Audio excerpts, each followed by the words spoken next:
साथीहरूलाई नमस्कार। म आमान श्रेष्ठ। हामीले बहस के को गर्दैछौँ, कसरी समाजलाई मूलभूत रूपमा हामीले समृद्ध बनाउन सक्छौँ, कसरी चाहिँ हामीले हाम्रा समाजलाई अब्बल चेतना भएका युवाहरू अब्बल चेतनाको समाज हामीले बनाउन सकिन्छ भनेर यी विषयमा हाम्रो अभियान युवा समृद्धि अभियानले बारम्बार यो विषयहरू उत्थान गर्दै आएका छौँ। यो विषयमा तपाईहरुलाई छलफल गर्ने क्रममा आज म सानो टपिक तपाईहरुका लिएर आएको छु।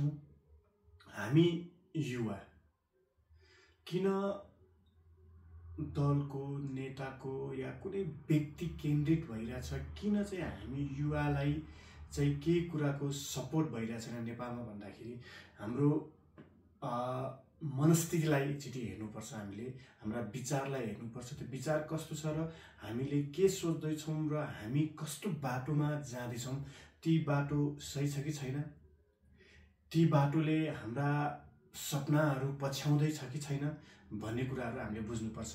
त्यही भएर मैले बारम्बार के भन्दै आछौँ साथीहरूलाई भन्दाखेरि हामी युवा जबसम्म आर्थिक रूपमा स्वतन्त्र हुँदैन, हामी आत्मनिर्भर हुँदैन, हामी आफ्नै खुट्टामा उभिएर हाम्रा परिवार आफूलाई डोराउँदैन नि त, तबसम्म हामीलाई समाजले गर्दैन।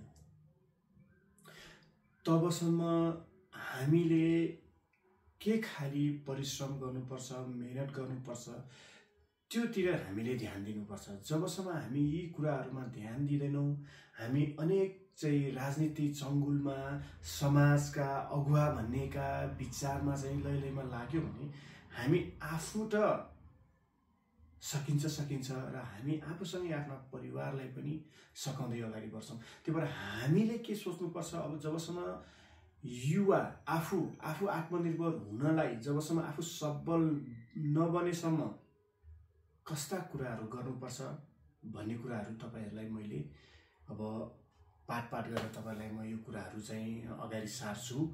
तपाईहरुलाई म सिकाउँदै पनि जान्छु आर्थिक रूपमा कसरी स्वतन्त्र हुनुपर्छ र हाम्रा अभियानले किन आर्थिक रूपमा पनि जोड दिइरहेछ। राजनीतिक चेतना हुनुपर्छ युवाहरूमा, राजनीतिक चेतना भइकन पनि हामी युवाहरूलाई आर्थिक रूपमा स्वतन्त्र बन्नुपर्छ।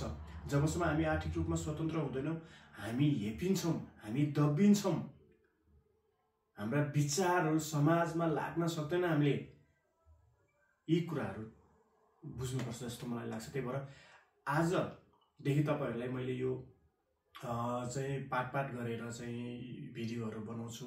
मैले जानेको कुरा, मैले अभियानमा हाम्रो ग्रुपले सिकेका कुराहरू हामी नेपाली युवासम्म पुर्याउँछु र हाम्रा युवाहरू पनि अब आर्थिक रूपमा स्वतन्त्र हुनुपर्छ, राजनीतिक चेतना हुनुपर्छ, अरूको लैलेमा लाग्नुहुन्न, आफ्ना विचारहरूलाई मनन गर्न सक्ने, सही र गलतलाई छुटाउन सक्ने क्षमता डेभलप गर्नुपर्छ भनेर मैले यी कुराहरू चाहिँ अगाडि सार्दैछु।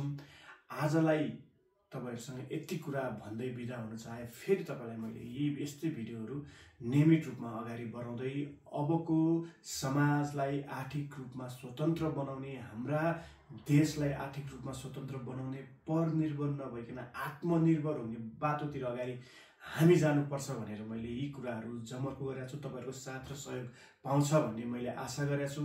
मेरो भिडियो हेरेर लाइक, कमेन्ट र सब्स्क्राइब गरिदिनु होला। धन्यवाद।